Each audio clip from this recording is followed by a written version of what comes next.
Sokre rero yo kwakira amavuta y'umukozi w'Imana ndabivugira hejuru. Kuza imbere y'umuhanuzi atakintu ujanye, Bibiliya ibifata nk'ubwicanyi.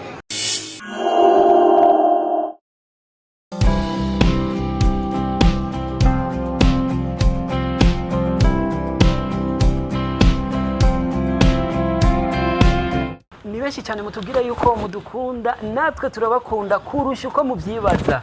Ni Miro TV, reka ndaguha ikaze wowe inshuti yacu yo ku mutima, wowe wahisemwo kubandanya ukurikirana ibiganiro bica kuri channel yacu ya Miro TV plus 257.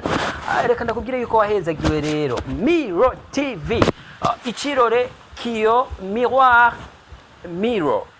Bisigura iki? Nibaza yuko nta muntu ashobora gukoresha ijambo Ichirore atari ikintu cyiza cyane.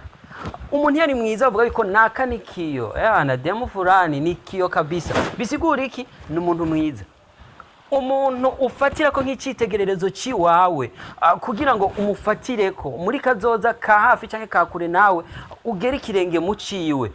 Ni kiyo, akubera ikiyo. Nibaza rero yuko ikiyo cyangwa Ichirore ni jambo rikoreshwa mu vyiza gusa. Nico gituma Miro TV, that's why we called it Miro TV. Ndaguha ikaze rero, ndakubwira ko ndagukunda cyane. Jewe ni Jado Good Trip. Ariko rero nkuko abayobozi ba Miro TV dusanzwe twubaha Imana cyane, twahisemo kubatangurira ibijyanye n'ivy'ijambo ry'Imana. Mbega ikiganiro cy'uno munsi kiza kuba gihagaze kuki?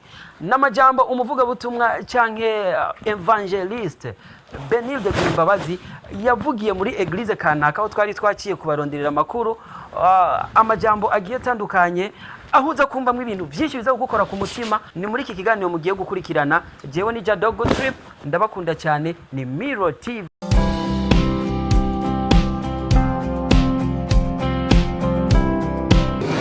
Sokre rero yo kwakira amavuta y'umukozi w'Imana ndabivugira hejuru.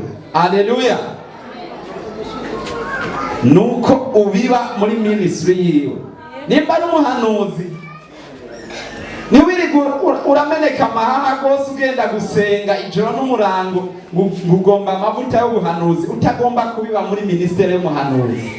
Apana cha kingorongoro kime cha Dimash ngo bambone ishikanwa ryiza.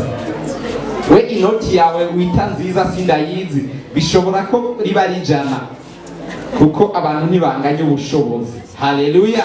Tuje turatahura na bene data. Ntihagire uvuga ngo namuvuze. N'amarundi kugira zongerekana. Aha. Yes aguha umugisha. Umuntu agomba kubiba muri ministry ya Richard, azane inoti yiwe. Jesi ndi umusuma, sindi umu escrow. Sindiko ndakubwira ngo kugira Imana iguha inzu ngo manzu uzane ibihumbi senkani nkugire ku musozi. Yesu aguha umugisha mama. Yesu aguha umugisha mama. Hari abantu babibonye. Yesu aguha umugisha.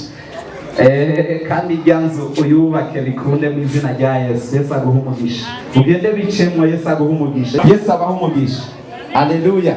Turiko turabiba muri ministry, tunyarutse kuko tugira duce twakira abashitsi. Yesu abaho umugisha abantu muri ko murabiba. Yesu abaho umugisha. Yesu abaho umugisha. Yesu abaho umugisha. Yesu aguha umugisha aba. Ibintu by'ubwo bubikuru ukore mariage. Izina rya Yesu Kristo. Yesu abaho umugisha. Haleluya. Kandi Imana igukize mama. Yesu aguha umugisha. Yesu abaho umugisha abantu mwese muriko muritegura kubiba muri ministry ya Richard. Amen. Haleluya. Haleluya. Ngomba kuraba abanyamwuka.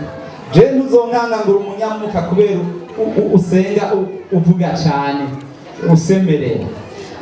Jewe menya ko umunyamwuka iyo uzi amasokre y'amaprincipe y'Imana. Haleluya.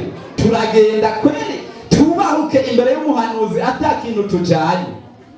Yarabyumva ko bene ivyo ni crime. Kuza imbere y'umuhanuzi atakintu ujanye, Bibiliya ibifata nk'ubwicanyi. Mumbabarire, ikirundi kirangora kuvuga amajambo yoroshe.